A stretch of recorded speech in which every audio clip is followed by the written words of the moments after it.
ถ่ายสบายดีพี่น้องวันนี้มาโอ้มาเบิ่งหัวอยู่ล่างบ้านมีตัวได้แน่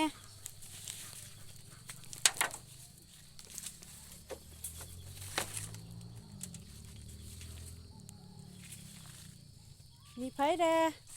เยอะบักเทิกบ่นี่โอ้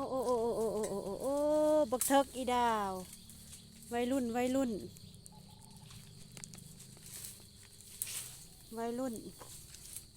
โอ้อยากกินเกลือแล้วพี่น้อง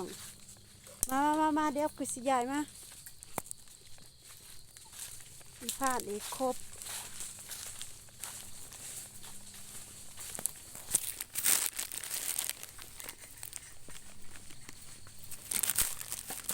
น่าบักเทิกโอ้ป้าเหยียบหัวตีนอ่ะ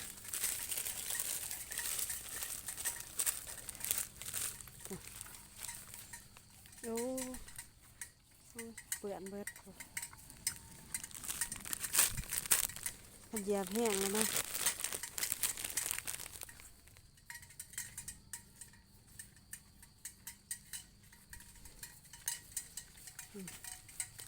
หิวตีไม่ได้มาเฮิง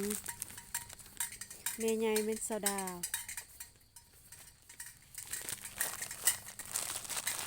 แล้วก็กินแล้ว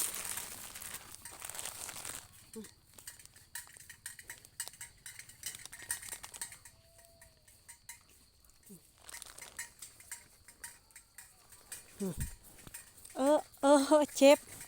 โอ้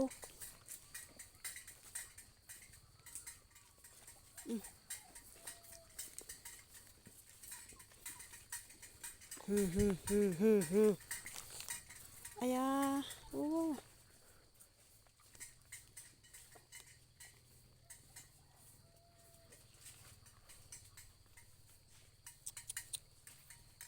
พอแล้วโอ้เจ็บถึกเอ็น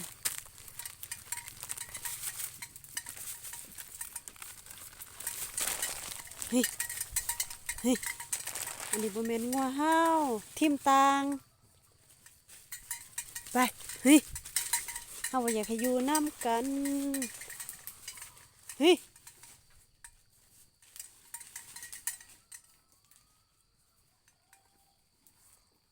จักเป็นหัวไผเนาะ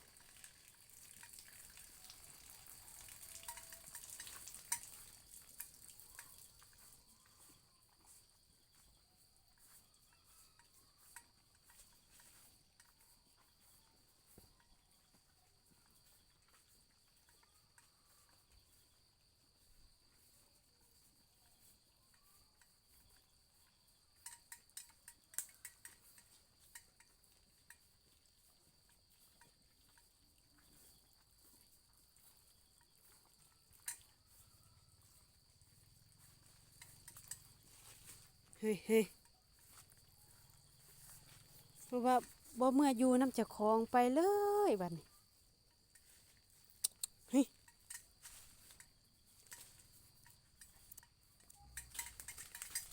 ย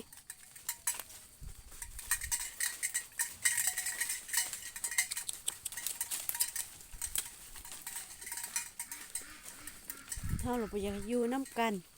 พอเวลาไปหาอะไรมันยาก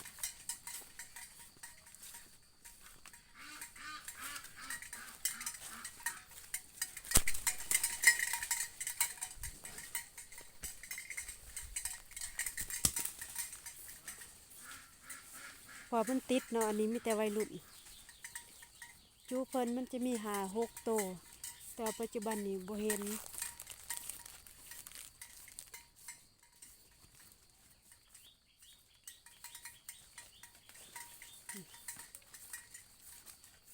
อันนี้แม่นเสาดาวแม่ใหญ่แล้วก็ตาบอดเบื้องหนึ่ง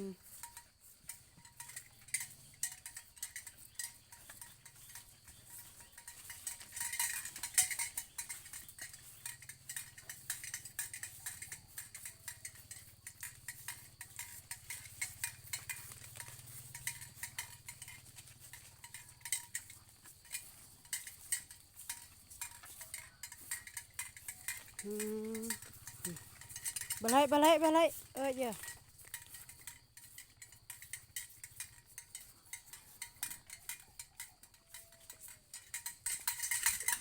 โอ้เก่งเนาะส้นเจะคล้าของอีกเก่งหลาย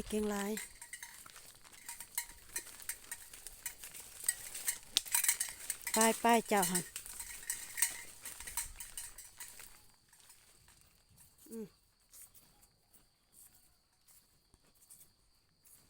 แบบว่าเฮาบ่อยากให้อยู่น้ำกันคันอยู่น้ำกันแล้วมันไปเลยแล้วเวลาไปหาแล้วมันยากเนาะ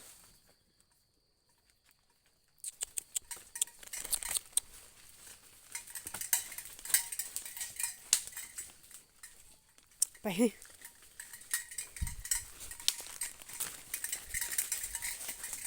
ย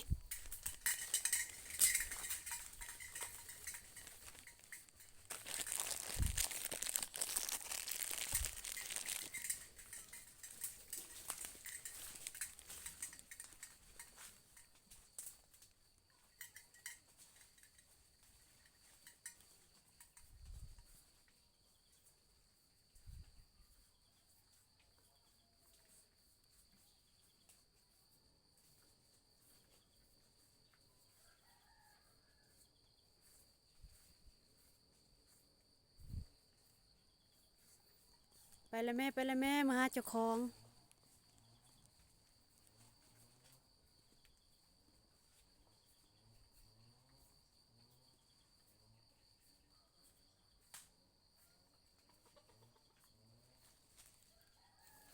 ไปเด้อ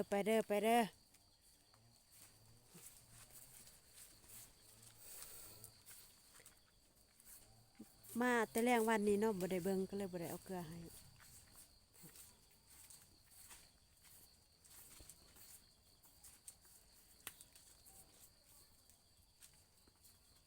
ฮึ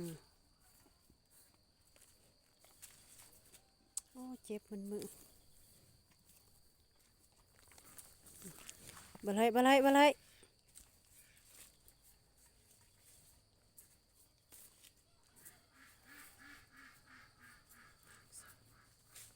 4 โต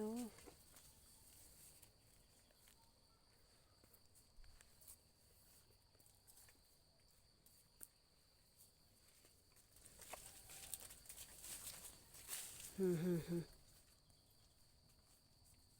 อยู่ไผอยู่มันเลยสบายบ้านไผบ้านมันบะไลดาทุกพราน